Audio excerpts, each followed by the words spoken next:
Welcome. I'll just take a second or a minute to tell you of who I am. I'm originally an engineer, studied civil engineering, worked for it 3-4 years, didn't like it, and knew this is not what I wanted to do. And then I was very fortunate of getting to know someone that has taught me a lot, so I went with him into an oil and gas company where we did a lot of mergers and acquisitions of smaller companies for like 4 or 5 years. And then I moved into mining, into a lot of operations, blue collars, export and import, dealing with government. And then I was very tired from the business world. I moved into the NGO world, where they needed to bridge the business world with the NGO world. So I was just lucky to be in that path. So I'm doing a lot of part-time things now. So in my NGO work, I'm handling their funding, but I'm also working with their businesses, trying to. They have 4 or 5 different businesses. One of them is a hospital we're going to be talking about today, and I'm trying to increase the local content where the whole NGO it's pretty large, that it does not depend on any external funding, where our funding is generally generated internally. And I've also started a business 3 years ago in Microfinance in Egypt, which is going very well. And then this month, I'm starting a new business, a startup actually, trying to, microfinance I found is too expensive for the people. So I'm doing a new portal that links, that wants to target people who regularly give their money as charity, that is very intransparent and hard to track. In impact, I want to convince them to do it as a loan. So I'm going to portray with them businesses of SME, small medium enterprises, where they can borrow through that portal, and charity funds are channeled as loans, and then they're returned interest-free, and then the impact of each dollar and pound is multiplied. So it's fun. Life is always interesting, and this is where I've learned this. So I'm going to just share what I know, and hopefully I'll learn a lot from you guys. Let me start with efforts. In my work in CEOSS, which is a large NGO in Egypt, I have seen a lot of efforts being done. There's a lot of solutions on different parts. We're facing social problems all around the world. We're facing poor nutrition, access to water, poverty, climate change, food shortages, healthcare coverage, and pollution. Probably our parents went through that, and our grandparents went through that, and then 400 years ago, everyone is still suffering from that. Different percentages, different weights, but still, we're all suffering from the same problems. And we're going through the same cycles of trying to fix, change, and get new technology, get new innovation, but these problems are still living on. On the other hand, businesses also have a lot of problems. They have human resource problems, they have raw material problems, they have labor costs, political influence that is extremely heavy, like we've seen in the war in Ukraine, sales and marketing issues, logistics, inflated costs. It's like two worlds. Businesses want to solve their issues and get things rolling, and us people, not in the business world, we're living in our own social problems and want to fix that. And the bigger problem is that, yes, there are different worlds, but business is mainly seen as the problem. Pollution, it's their problem. Poverty, it's their problem. They're hungry. Water, it's Nestle that's buying all the rivers and the lakes, and they're selling the water for people and creating more poverty. We're blaming. It's all finger pointing. These are facts that we have to think of. From my experience, we have a very, very main problem that we cannot scale. I have seen through the last 10 years of working for NGO that there's enormous social efforts and solutions that have been set. We've worked on innovations. So we now have excellent agricultural ideas for poor farmers. Energy, solar energy, wind energy, cookers, low-cost things that can actually save a lot of costs. Talents everywhere, prototypes that I've done. Look at Bill Gates with all the question marks on him, but he's done, for example, a lot of efforts to reinvent toilets to produce from manure water and from the waste water manure. Very innovative, and he did prototypes. Bilateral agreements between countries, world initiatives. Look at all the UN work. We've seen a lot of good work being done. Where's the problem? Convention answer would be businesses should be more responsible. They should pollute less, of course, but also they should give more through CSR. CSR is corporate social responsibility. So businesses are just too busy spending on their own fat paychecks, on their own CEOs, and they're not giving enough to solve the world problems. Although there's innovation, with their money, we can make a difference. Whether we agree or not, all wealth is actually created by business. Other institutions, NGOs, churches, UN agencies, can utilize them to do important work, but only business can create them. It's a very, very important point to stand at. Creation is very important. It's not about usage only, because you can continue to use it. It's not easier, but creation is very difficult. So we cannot scale. We've done all these good things, but we can't scale them. We can't multiply them. We have prototypes, but why aren't we making 3,000 of them? Why can't we scale? So the problem is a resources problem. Probably, if we have all the money in the world, we would be able to do that. But then who creates money? Business. How do we get money from business? By pushing them to give more, by exploiting them, by trying to put them into agreements, by doing court cases. How do we get money out of more businesses? It's an infinite tug of war. You know the tug of war? You have this game where you pull the rope to let business spoil and then push them to give money to solve pollution problems and then solve the rivers. Filters for the cement companies, so they have a lot of gases, but then we have to push them to buy new filters. And businesses don't want to buy new filters now. It's the usual tug of war.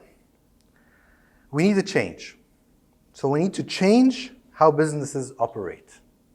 The only way, in my opinion, to change, to scale, and to make the current problems decrease by using more innovation is through making businesses not give more, but change. Because there's a limit to what they're going to give. They have different priorities sometimes. But the trick is that we both can work together. I'll introduce to you a setup that probably most of you know what it is. There is a pivotal role for social business or enterprises.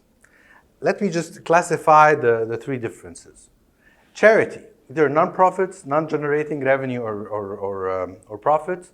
They can be NGOs, they can be churches, they can be businesses within religious institutions, but it's something that is non-profit generating. It does not do any profit, and it does not generate revenue or profit. So it mostly depends on someone else to help it. On the other side, we have for-profit companies. So they're profit maximizing, CSR, they're trying to put some social impact, either for publicity or for true conviction. They're considered, but CSR is considered as an add-on to the core business agenda. Some companies like it as a flower on their jacket. Some companies want to do it for good advertising, maybe to attract better staff. It's still within their agenda. I think there's an area in the middle. And this is not my opinion. This is something the whole world has discovered that. There are social enterprises. Call them social businesses, call them social enterprises. It's the most common two names that are around. What are social enterprises? It's a combination of business and social goals, but with emphasis on the latter, with emphasis on the social. Profit is reinvested in the community or the company. To explain it more, profits are realized by the business, are reinvested in the business itself, or used to start other social businesses with the aim of increasing social impact and financial sustainability rather than only fund payouts to shareholders. They do give payouts to shareholders, of course. That's what the business should do, and that's how the business is going to live on. And that's why they create resources. This is the incentive of creating resources. But at the same time, they're not giving the money as CSR. They're not giving it for a certain agenda. Their core is different. Their conviction is different. They need both, a combination of social and business enterprises. Let me explain something that this is in Egypt, through the work that we do, we have two main entities that operate on that mentality. One of them is this hospital. It's a hospital called Horus Hospital. Horus is the eye of Horus, and he was the famous doctor. So it's an ophthalmology hospital. So it's social and it's business. Let me explain why. It's social because the eye care convoys, we have eye care convoys, we have clinics that are moving on cars, and we send them to poor villages for the most needy areas that work as a referral system. This is an important word to remember. This is a referral system. So they go to the villages, they do all the testing, and then they give the person, whoever needs an operation or some medical intervention, as, okay, you are coming from a test that comes from this clinic.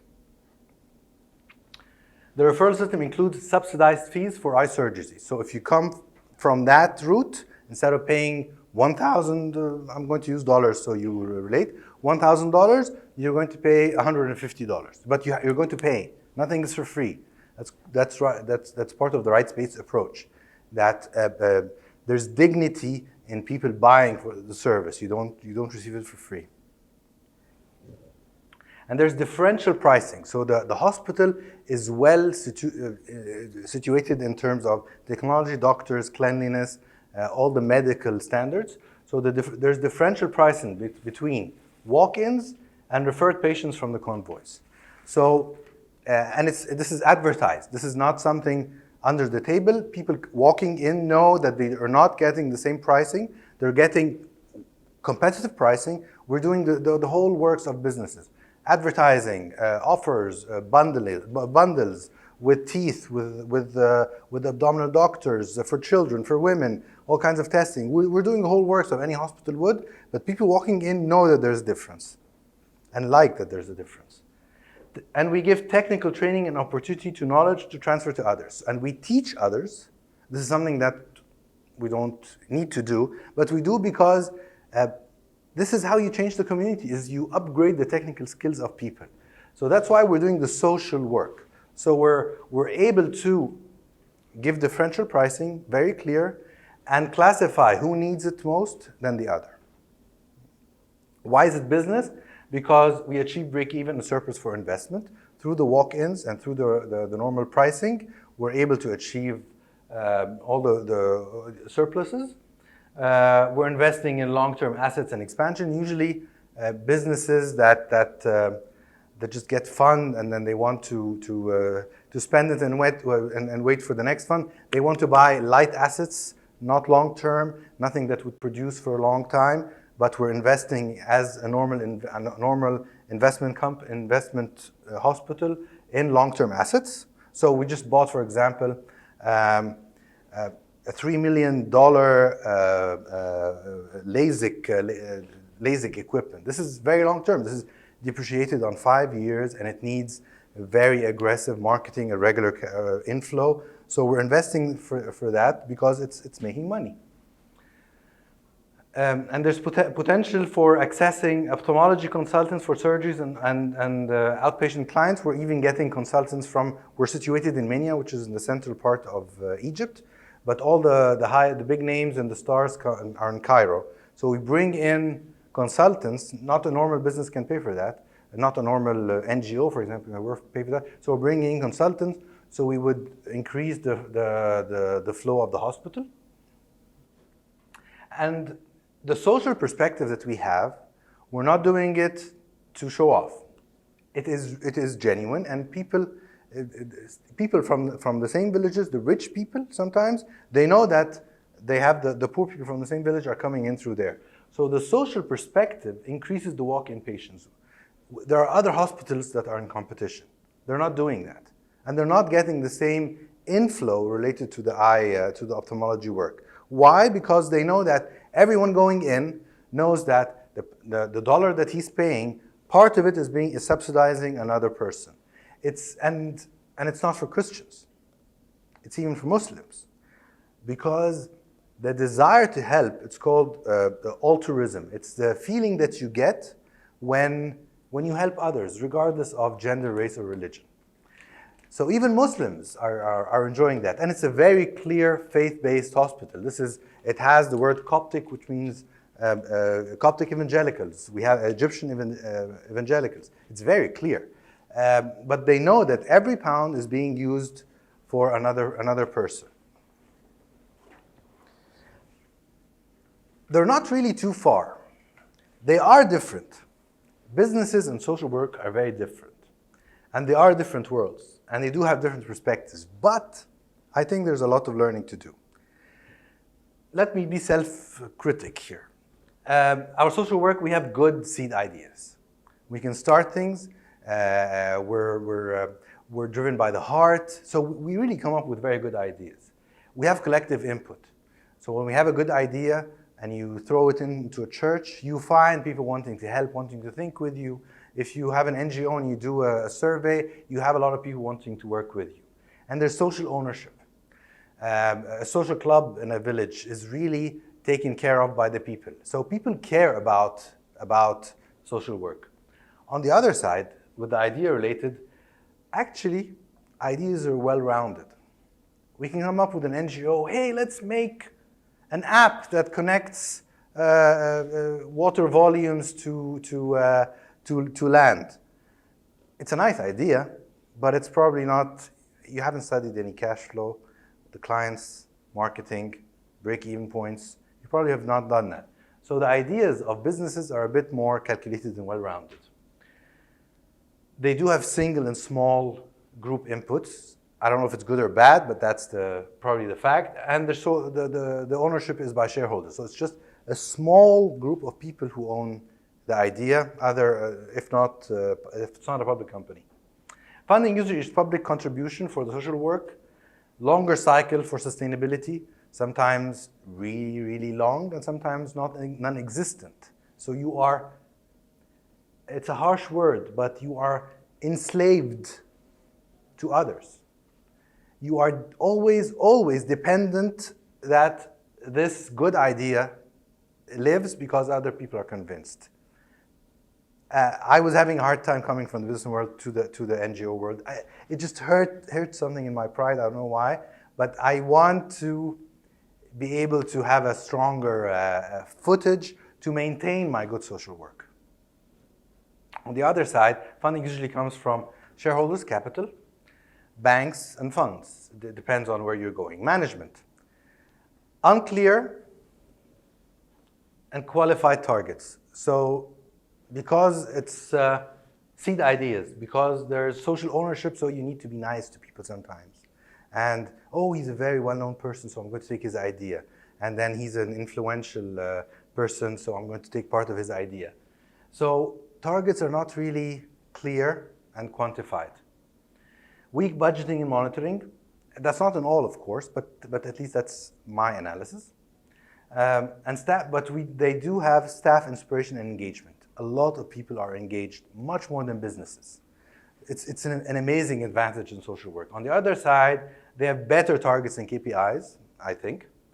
They have strong budgets and reviews because they have to account for each pound, and then when do we break even? What's our cost, our larger cost elements? How do we break them down? How do we cut costs? But there's always, always a challenge in turnover and staff engagement. It depends on the industry, the time of the time of the economy, but usually this is a problem. If you look at startups now in the States, it's something called the startups migration. Everyone is leaving startups and going to different things, either because there's huge demands for technicians, so they're just jumping from one place to another. It depends if they're getting a better position, better salary, whatever the reason is, but it's still a problem. Social impact bottom line. They have a social impact. They have a double bottom line. That's what we say, but it's mainly social. And financial stability, that's the impact. That's, like I mentioned, it's very, very long. Financial profit drives impact. So the more profits we have in businesses, the more impact they want to do, or the more results, not impact, the more results they want to do. They seem like different worlds. I think there's commonality there. What if businesses can teach social work how to be well-rounded? So the ideas, although they're nice, they're a bit more studied. But what if the social work helps more input to the business? I think they're going to get better ideas. I think they're going to serve more customers. And I think they're going to have more diversity to satisfy more need. What if business helps us to put better targets and KPIs?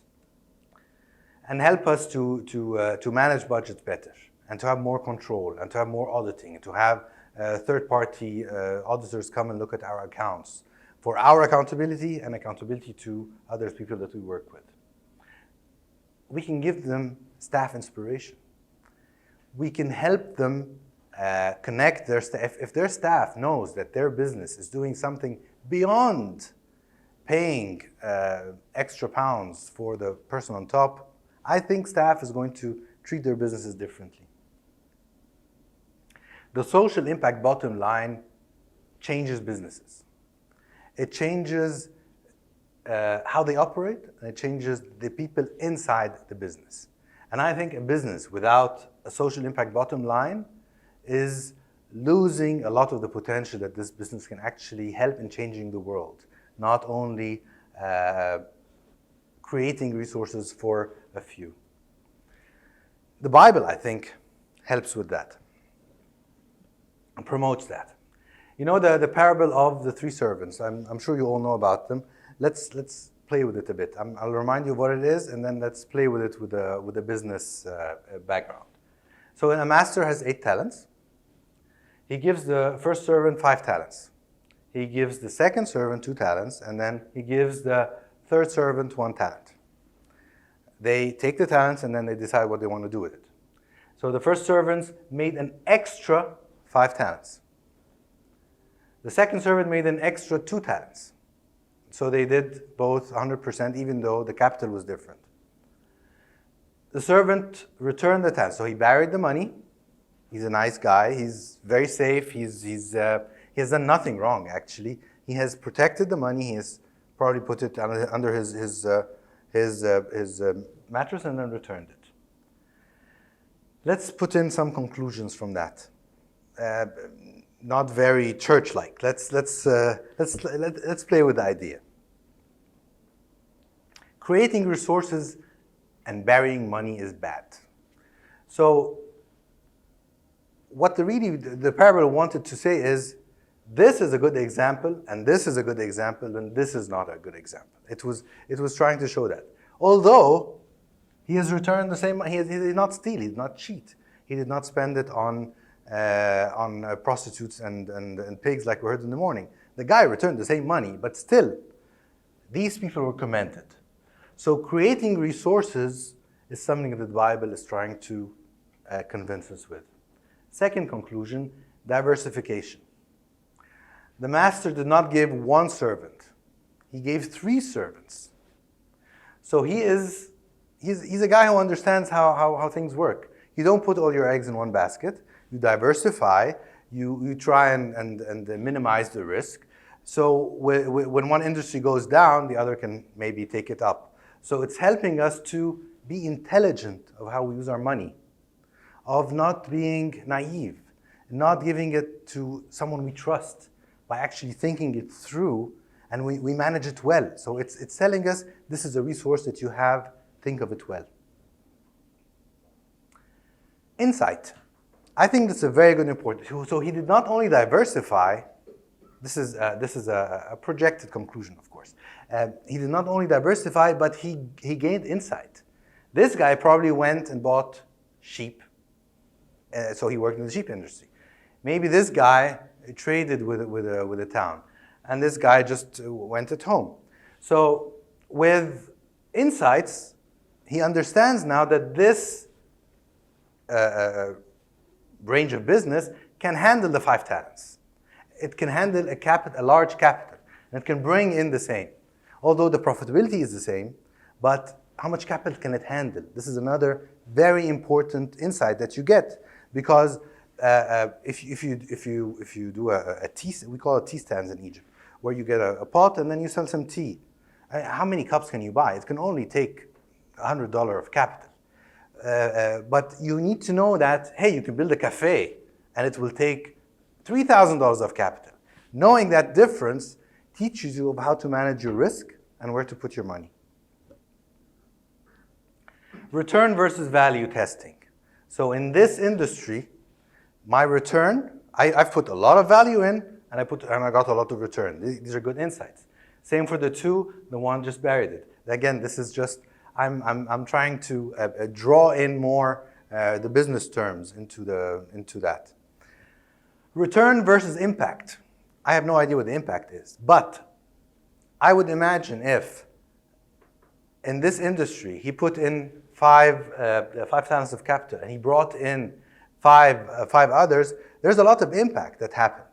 He has demand, he has an industry that can handle such costs, and probably a lot of impact that this money has been, that's why it's returned. So it left some kind of impact. So you understand efficiency, you can understand how to double your investment. So where to diversify and where to get insight and where to increase your impact. The Bible is encouraging creating resources. Some success stories that might be it's not rocket science. It's not an idea that's very away. I'll give you 3 success stories, not from the Egyptian context, from mostly Sudanese and from American context. 734 Coffee. It's a brand that is known in parts of Sudan. So it's a social venture dedicated to supporting Sudanese refugees. The business works with local co-ops, normal NGOs, farms in Gambela to grow and harvest coffee. Sell products to the US. So it connected coffee breeders, coffee planters to the US. Look at the bridging of the market. Look at the accessibility that businesses can provide for small farmers with the economies of scale, because these are all small farmers.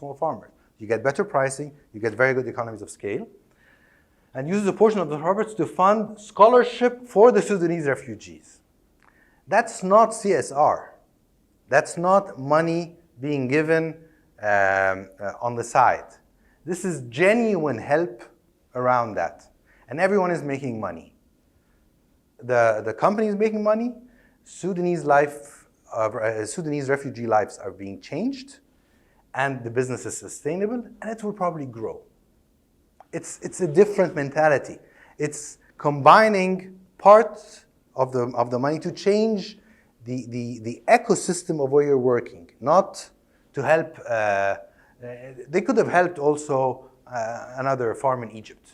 Fine, it's good, but increasing the span of your ecosystem to maximize the effect of your business, I think is genius. I think it's just escalating to no ends. Tom's, I don't know if you're familiar with that. It's a very well-known shoe company. I have personally worked with them. I was just telling Mike here that I've done contact with them, and I've imported 70,000 pairs of shoes for children as part of their thing, and it worked. And then I was able to convince them with 150,000. And then when they came in, the government was just too alarmed that there are too many shoes coming in. They took half of them, but still, yeah, you're in the Middle East. So Tom's is something else. Tom's is arguably, they put the entrepreneurship on the map, a social entrepreneurship on the map. They have the setup of one-for-one model. Today, if you go and buy Tom's shoes, they have a one-for-one. You're paying for the shoe, and they're giving a shoe in return to change lives. It's phenomenal. You buy a pair of shoes, and Tom's will give a pair of shoes to a child in need. Today, buying a pair of Tom's shoes or sunglasses provides shoes, sight, water, safe birth, and bullying prevention services to others across the globe. And is that beneficial to Tom's? Yes. Is it only in advertising? No. It increases sales. They exist, and they started with shoes, and now they go into sight, water, birth, and coffee. I don't know why they're not mentioning coffee here. They're also working coffee. This is increasing walk-ins for shoes, sales. It's increasing their social stands. Their employees are more. They like the company more, so they want to continue working for the company. And look at it on the cost side, economies of scale. If you are producing one-for-one, you are probably not making 100,000 shoes. You're not buying rubber for 100,000 shoes. You're buying for 200 shoes. You're getting better pricing, better logistics, better imports, better.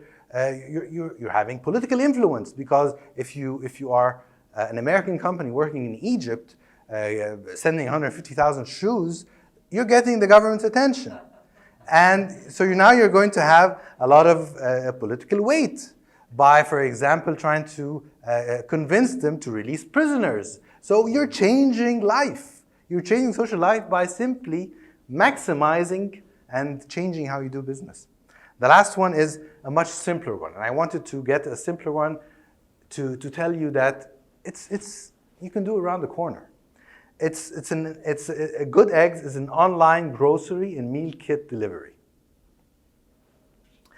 service that sees itself apart with fresh, local produce and meal kits for a variety of occasions.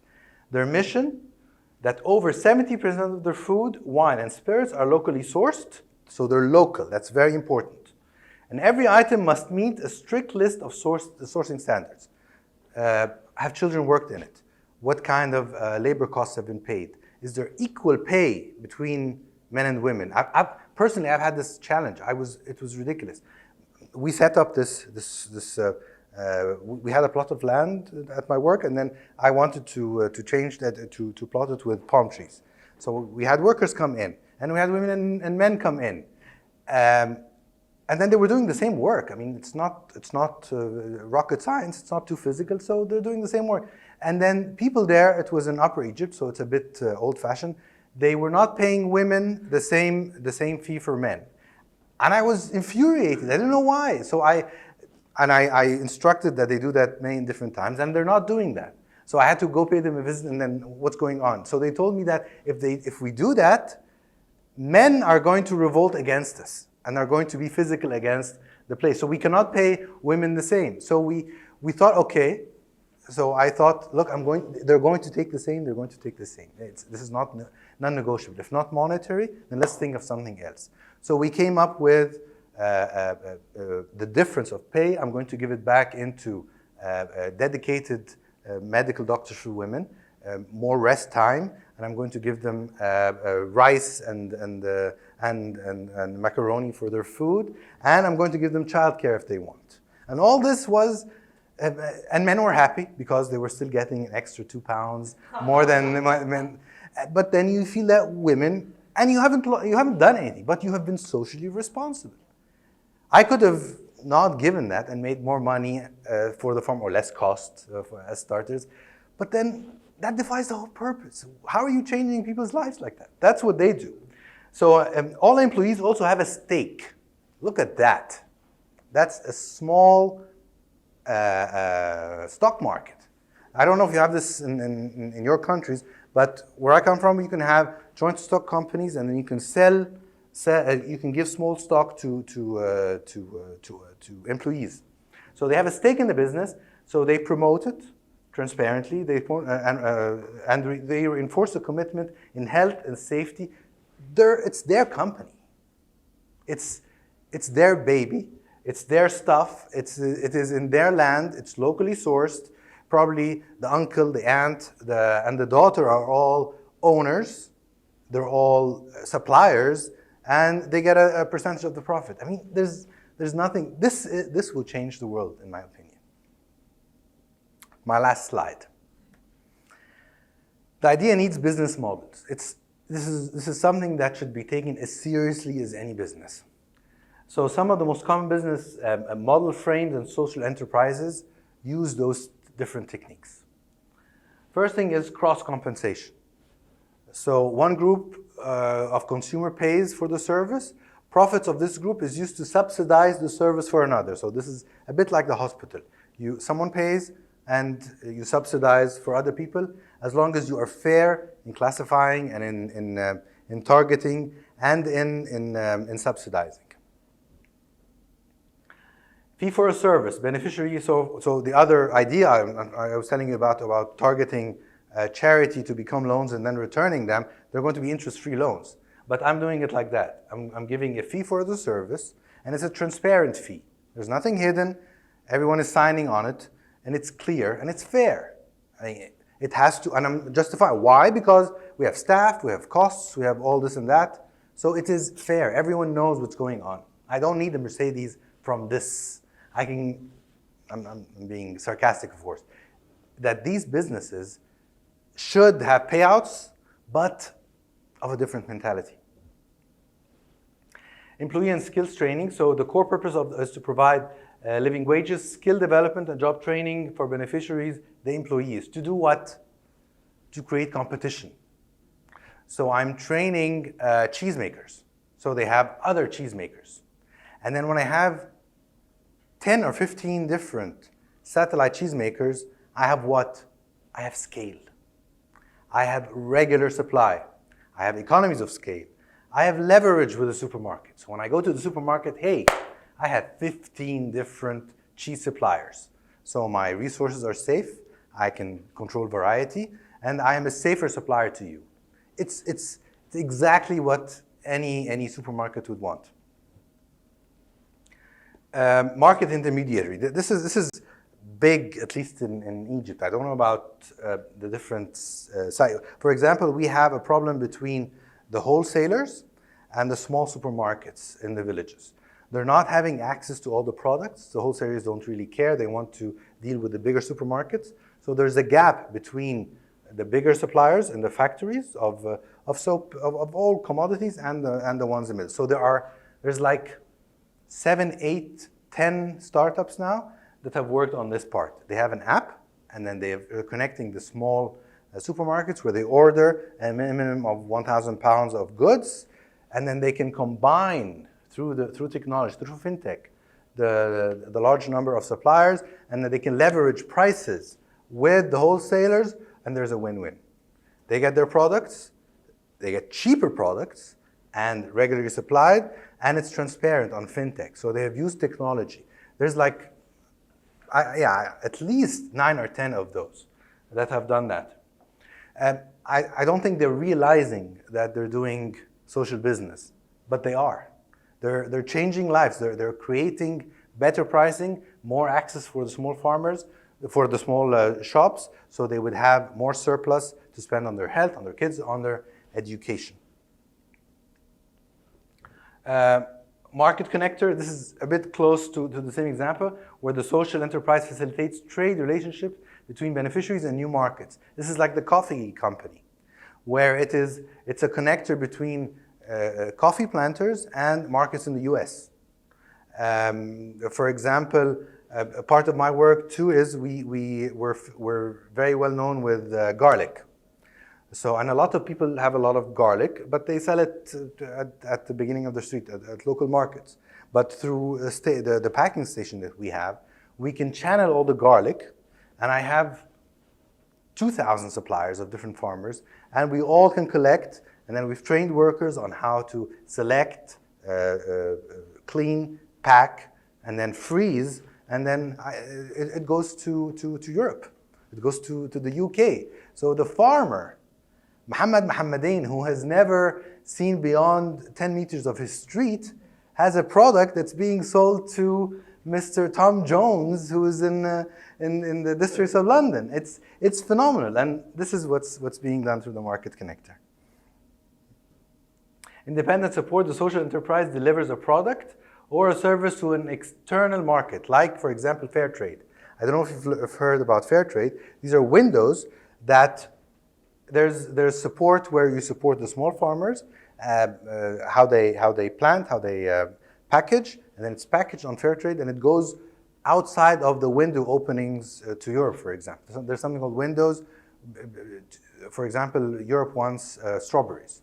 A lot of countries have strawberries, so if all the countries send their strawberries at the same time, they won't be able to handle it. So they have something called windows for each country. So Morocco, you have those 2 weeks. Egypt, you have those 2 weeks. Tunisia, you have those 2 weeks. Ukraine, you have those. So that's how, but with fair trade, you can go in regardless of the window. So you're increasing supply, you're opening new markets, everyone, there's a win-win.